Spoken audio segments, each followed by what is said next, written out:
What's up, everybody? Welcome back to the channel, and I am joined by Thomas Wilson, the co-director at Beenox. Yeah, co-director. Thank you for having the interview and joining us today. So I just got a few questions for CTR, and I hope you can answer. Of course. So let's get into it. Was the game built from the ground up, or were you able to get the original build from Naughty Dog? Actually, it was built from the ground up. It was partly built from the same technology that was developed for Insane Trilogy, but we managed to extract the data from the disk, but everything that was built around like the track layout and the kart racing mechanic was built from scratch. So was it similar to like how Spyro was done, and not quite like the Insane Trilogy, where the Insane was kind of built from off the original engine, or was it more like Reignited? It was pretty much just like building it from the ground up using alchemy. So you know, it's somewhat a little bit like the Insane Trilogy. Okay. Yeah, in that sense. Okay. What was your reaction when you found out that you and your team was making CTR? That was pretty much it. I mean, a little story there. You know, I've been in the industry for 20 years, and I actually started when I was playing Crash Team Racing, and that was my favorite game at the time when I started. I was 24, so it brings me back a while ago. But really, when we started talking about this opportunity, I was just pinching myself, really, to be honest. It was kind of like a callback to the start of when you were... Totally, it was like coming back full circle. I mean, I was in love with the first game, and so here we had the opportunity to bring this back to the table, you know, please nostalgic fans, but also make it a brand new discovery for newcomers. Are assets from the Insane Trilogy being reused along with new assets, or all assets being rebuilt from the ground up? Actually, some of it has been reused, especially if you consider characters. For instance, some characters have been already modeled, but for the most part, everything has been sort of reauthored and built from the ground up. So karts, tracks, characters that were not part of the you know, the original Insane Trilogy. So yes, basically some of it was reused, but a lot of it, most of it, was built from scratch. Will there be a music toggle similar to the Reignited Trilogy to switch between? Yes? There will. There will be. Yes, so there will be. It's actually in there. You can switch between the original music or the remastered music. And the good news is, you know, we've consulted with the original music composers because it was really important for us. You know, music, sound for the community is really important in the Crash franchise. Right. So we made sure to consult with them so that when we were remastering the soundtrack, you know, we were sort of paying tribute to the original music, and they gave us their thumbs up. So, but you can toggle between the old music or the remastered music anytime you want. Nice. A lot of people are going to be glad to hear that. We knew it was important. One aspect that die-hard fans love about Crash Team Racing is the feel and the racing mechanics that brings it a unique feel to, well, CTR. Of course. What steps have been made to make sure that those mechanics have been made as close as possible to the original? Yeah, it's a lot of work. It's a lot of things. First, of course, we boot up our PS1s and start playing the original game. You know, sort of like discovering what made it so great, what we fell in love in the first place. And then it's a matter of just having the game on one side and having our game running in engine on the other. And then it's a combination of just like a lot of observation and work with the engineers and the designers to start building that. So of course we prototype it first, and then we test it out. You know, we play the original game, drop the controller, grab another controller, start playing it again. You know what? There's something missing here.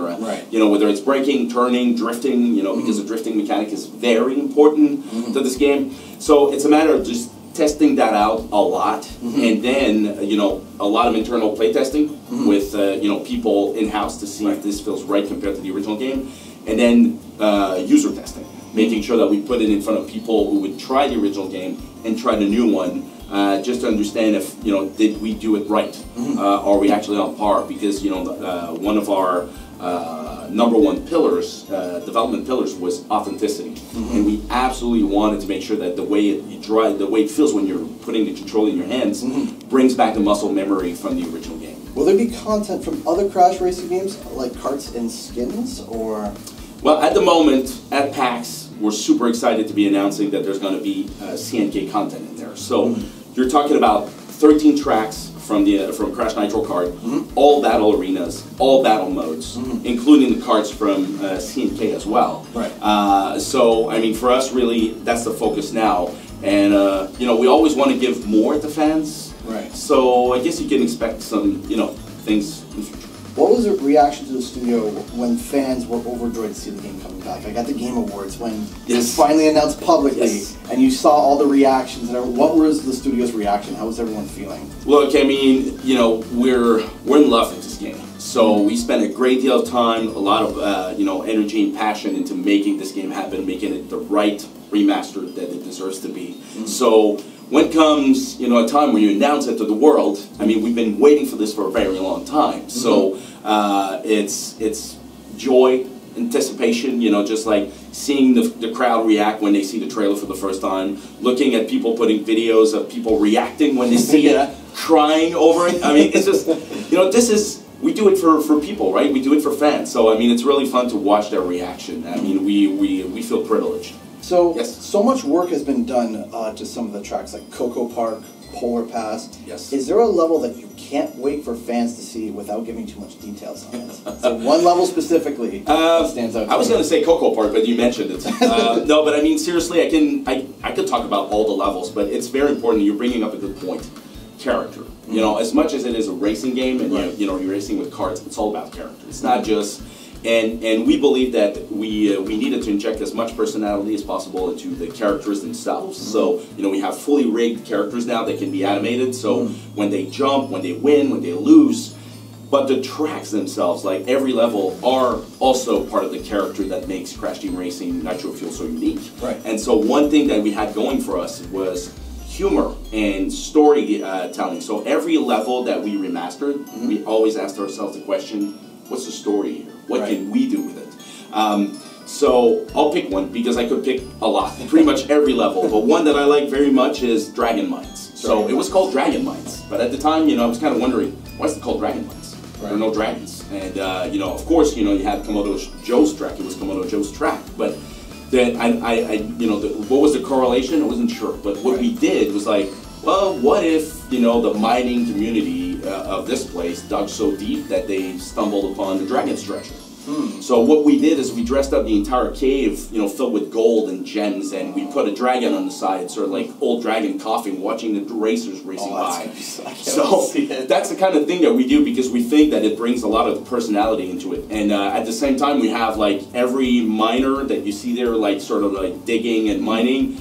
We have all the animations matching the music. So it totally feels like, you know, they're sort of like on par with the song as you're racing. So, you know, these are the sort of details that we applied to pretty much every track. Like a good example in Polar Pass, we added a polar bear DJ. So, you know, as you're racing around the corner, you have this polar bear sort of mixing the song, and you get into a techno vibe for a while as you're listening to the music, and you see penguins dancing. You know, that's the kind of stuff we do everywhere we can. Right. So, yeah, expect that a lot from pretty much every track in the game. So, recently, as you just said in the interview, we found out that there's a large amount of content from Crash Nitro Kart. Yes. It will be in the game. When was this decided? Was it right at the start of production, or was it partway, like, you know what would be nice? Like, if someone came up and said, you know what would be nice? And I would say it was very early on. The idea was, you know what can we, you know, there's a reason why the game is called Crash Team Racing Nitro Fuel. It was a way of injecting as much content as possible. Right. So, very earlier on, we started discussing about the idea of, you know, complementing all this great content from Crash Team Racing with the Crash Nitro Kart content. Right. We quickly established that we needed to make some, you know, adjustments so that the Crash Nitro Kart tracks would be adapted to Crash Team Racing gameplay. Okay.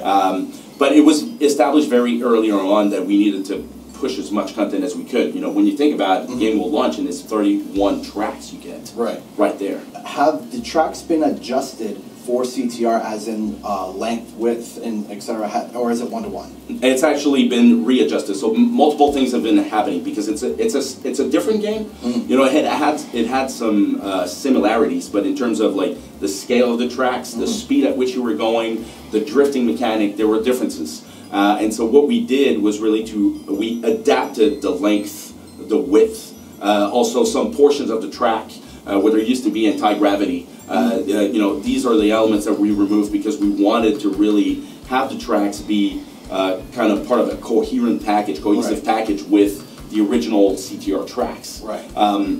So yes, some of these tracks undergone a little bit of surgery. but at the same time, it was an opportunity also to reimagine what each of these tracks were. So Electron Avenue was our way of, of saying, you know what, let's make it sort of a retro neon sci-fi track, right. which will bring a totally unique look. We also presented Clockwork Wampa. That used to be just a clock tower level. We decided that let's transform that into sort of a Wampa juice factory, sort of. And then all of a sudden the gears are turning or pumping the juice, and you see like Wampa barrels. So these are the things that we're adding to every CMK track as well. Does this mean that we're going to see, this is a fan favorite that's in my comment sections that came post Naughty Dog, are we going to see Crunch Bandicoot? I can confirm that Crunch Bandicoot will be available. Who's your favorite racer? Final question, who's your favorite racer? Yeah, I've been asked that question a lot. To be honest, I have a personal favorite, Nitrous Oxide. When you think about it, now he's playable. Right. And it's good being bad. So it's pretty cool to be racing with this guy because I like his personality, and we push that a lot in the game. So having the ability to race with him, but also race with his other craft, is pretty sweet. That's really awesome, Thomas. Thank you so much for answering questions. My and pleasure. Thank you guys for watching. We'll see you guys next time.